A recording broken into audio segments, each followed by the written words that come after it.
So guys, for the first step, you want to go to the link which will be down below in the description to download VLC Media Player.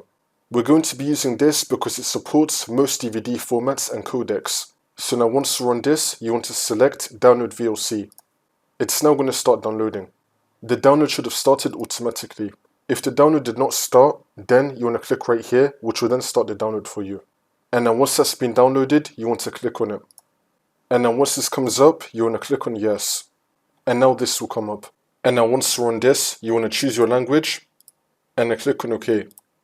And then click on next. And then click on next again. And then click on next again. And then click on install.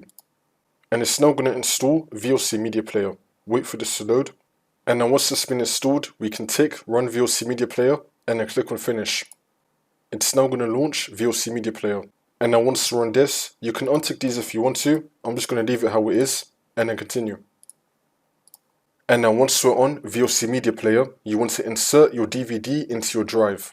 And now in the top left, you want to select Media and then select Open Disk. It should now be showing your disk right here. You want to select DVD and your disk device should now be showing right here. You want to select it and then click on play.